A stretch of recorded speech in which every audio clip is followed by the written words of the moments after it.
Hey, this is Notser, and this is the patch preview for 0.5.10. We are in the Tier 6 Japanese Battleship, Fuso, and we're on the map Two Brothers.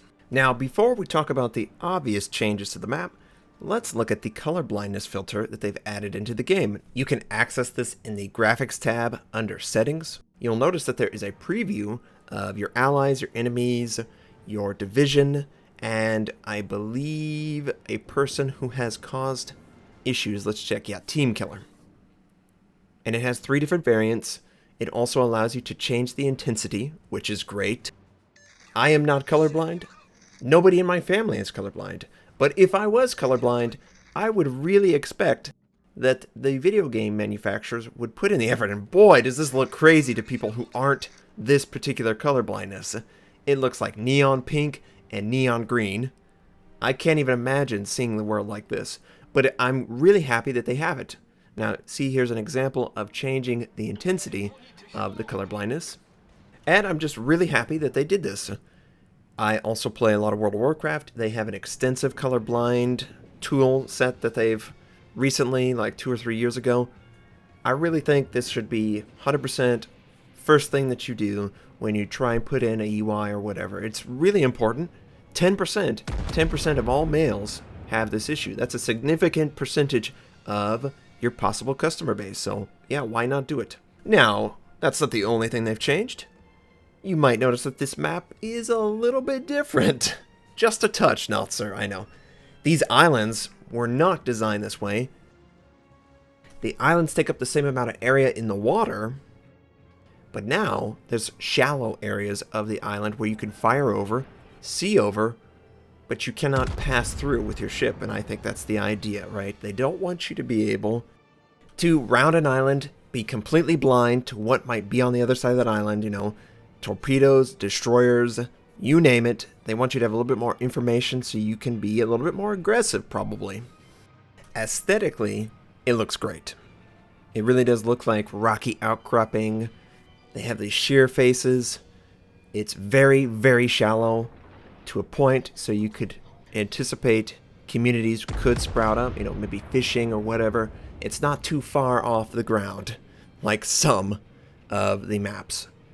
And the transition from rock to sand to water looks pretty natural. You might even see a little bit of a wave action on the beach side itself. So it's just a great change. Aesthetically, it feels much more interesting to me. Hopefully it's more interesting for you. Conversely, it's going to be a little bit more dangerous for a destroyer to try and round a lot of these islands since they're so flat. I mean, they're so flat. They really, I mean, it's very obvious. Someone went in there with the mandate. Let's make it so a player can see a destroyer, something very, very tiny in the water around some of these islands. What else happened? Well, they added personal ship statistics so you can compare them in your profile summary page. And that's fantastic, of course. You don't have to go outside of the game to get all of this information, average damage per battle, average kills per battle, all this stuff associated with a single ship. It's just fantastic. They also added information about how much damage you avoided, how many torpedoes you spotted, how much damage you helped in assisting the team spotting, that sort of thing. I will try and show that at the end of the match, but I just want to let you know they added that in the game. They also, and I wanted to confirm this through a Wargaming employee, and they did confirm that the UI is a little bit more responsive. They worked on it. I think everyone who's played the game has felt the UI hang up on them. And it's really frustrating. You're in the port, you're trying to change modules before you go out in battle, you're in a division and you're trying to do it quickly, and it's freezing. It's slow. You have to wait, and it's not something that you want to deal with. But for whatever reason, their UI was allowing it. Now, something else you might notice in the UI, look at the kill screen. Whenever you see the kill in the regular game, you basically see Notser has been killed by Poimain. That's all the details you get, and the color, if it's good or bad, green or red. But now, it's going to say Notser in the Fuso killed Poi Main with a torpedo or fire or main battery, and it will tell me that Poi Main was in the New Mexico. And speak of the devil, look at that. Admiral Nelson, in a battleship, the Tier 6 New Mexico, destroyed with their main battery, I don't know, IRV, the name went by real fast, in the Tier 6 Soviet cruiser, Budyonny. And there was also Cleveland. So that's a way better representation of exactly what occurred, how the player died, and what exactly you should expect. You know, if you're going to round that corner, you can get an idea of maybe this person died to torpedoes, right? Well, he doesn't have torpedoes up since I'm right next to the island. So all this extra information is really helpful. It just teaches players, it informs them, it makes them a stronger player. Now, in the old Two Brothers, we could not see each other. These islands, they would just block each other off. But now, I can fire over the island, they can fire back at me. And I'm going to engage this enemy, Fuso. He is on fire. And I try and aim for the waterline. There are so many battles where I am in this exact point of view, and I can see way less than I can see right now. They've really opened it up. And I really would like to take out the Alba, though. He is pretty soft, but he's not showing a broadside, and I don't think he is going to show his broadside. So I decide, okay, go after the Fuso. It's a guaranteed broadside. Can't pass it up, right? We aim at the waterline, and we get 11,000 points of damage. I like that. I like that a lot. We lose a friendly Alba just to my north. Now, I'm not sure if it's color coordinated with your division. If it is, that's really helpful as well. I don't think right now that a team member has it color coordinated. But it could be the case. I just can't confirm it. And we take out the enemy Fuso. Friendly New Mexico needs a lot of help, and I intend to give it. I want to try and get in the way of the Alba. Also, I want to try and citadel the Alba. But I really think this Alba is aware of his angling, and that's, of course, very important. You really want to consider your angling, but every Alba, every Japanese cruiser, always gets a little greedy. But he didn't get greedy there. He didn't show too much of his side. So maybe he intends to now that he's seen me fire my gun.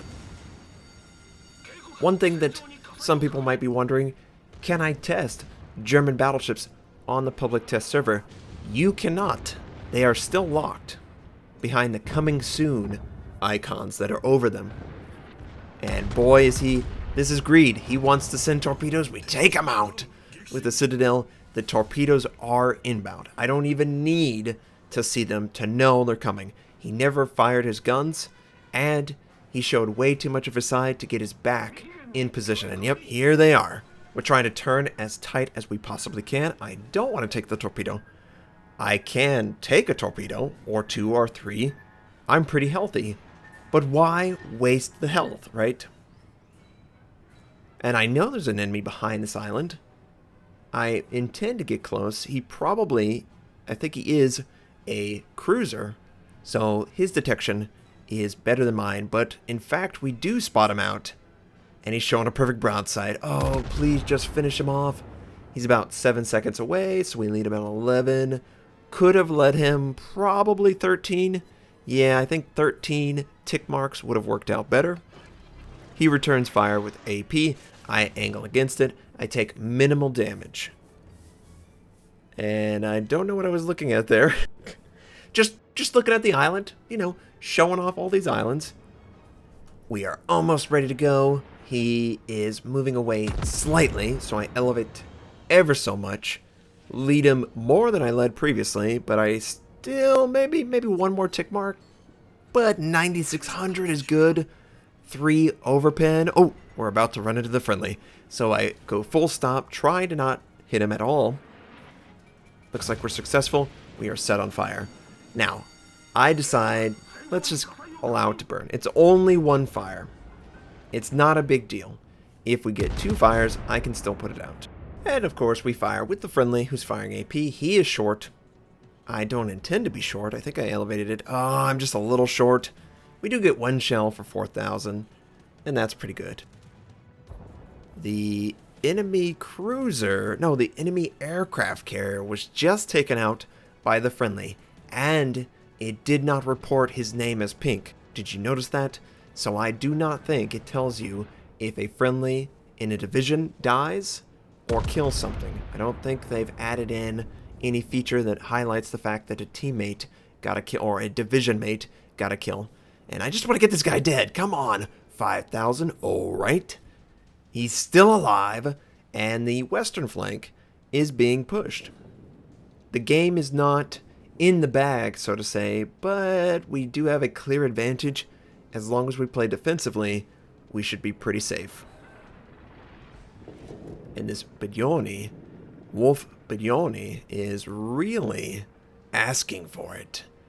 I don't want to miss. I want to set up, but he's turning into the shot.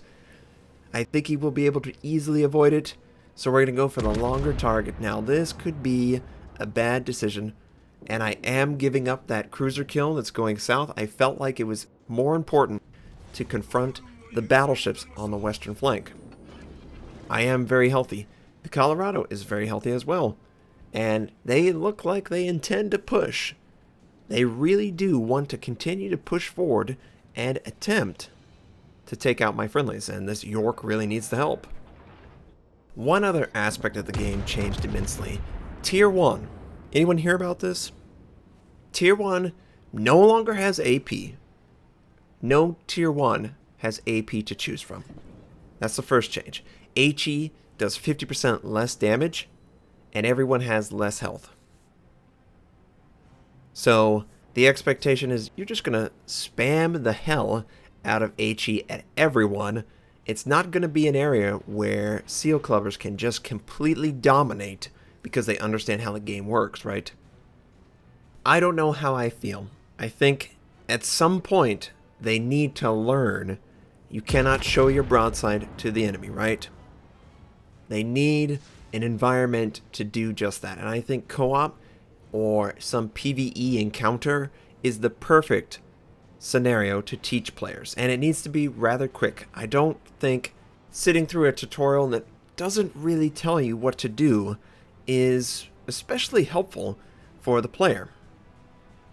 Having to play an entire match is just way too long to get to a moment that could be important to that player. And I would love for there to be some way that I could decide the angle of a target, you know, have like practice dummies or just some scenario where I can see different shot lengths, different speeds of the ship. You know, maybe the UI tells me in co-op everything about the enemy ship, its speed, its direction, where you would want to aim with what type of ammo, how much effective penetration is necessary to actually penetrate the armor. I think it would be really cool to see some sort of co-op information screen associated with the enemy ship. I'm curious what those of you who play Tier 1 extensively, or you find it very interesting, what do you think of them taking away AP, limiting it to Tier 1 as well? That's what I've heard that they intend to do. They basically rebalanced it around the idea that HE is just going to be spammed across the board. Fires are not going to be as effective as they were. It just feels like an area where you can fire a lot of HE, and it's going to be enjoyable for players who have good aim still, good dodging skills. Anyone who's good at the game is still going to be good at Tier 1. And I don't see anything other than taking out AP that's de-incentivizing you to play it. So we'll see. We'll see. As far as this game is concerned, we're just trying to mop up this Fuso. It's not really a big deal. You might notice that when you incapacitate something or knock out a module, the icon's a little bit more pronounced. Did you notice that gun turret was really large? That icon was really large, and it had a little lightning bolt, which basically means it's a short-term incapacitation. So you don't even need to look at the ribbons to see what's going on in precise detail. All these changes are great. It's a patch that is maybe not the thing that you care about the most. It's the German battleships, of course. And we can't show those. I would if I could. Looks like the Fuso, he's going to burn down. And we're just going to let it go. And yes, indeed. Actually, he flooded out. The little triangle flood icon is what killed him. So, this is the stat screen. That hasn't changed. This hasn't changed either. But this particular tab has changed. Look at the middle. Team play. Spotting damage. We assisted in 15,000. So we spotted targets that took damage. The fires caused upon spotting. I don't know what that precisely means. Maybe a target got a fire on the target. But look at the potential damage that we avoided at our warship. The enemy fired 760,000 points of damage at my warship, and we avoided it. It also says how many torpedoes you spot, so that's great. I don't know if any of this team play is being rewarded with XP or medals. I will eventually look at the credits and XP tab. I was looking to see if any team information was on a ship itself. It wasn't. There's not going to be any XP revealed related to team. I hope they do eventually. I think team play needs to be encouraged, and it's not being encouraged right now. I hope you have a fantastic day, and I'll catch you next time.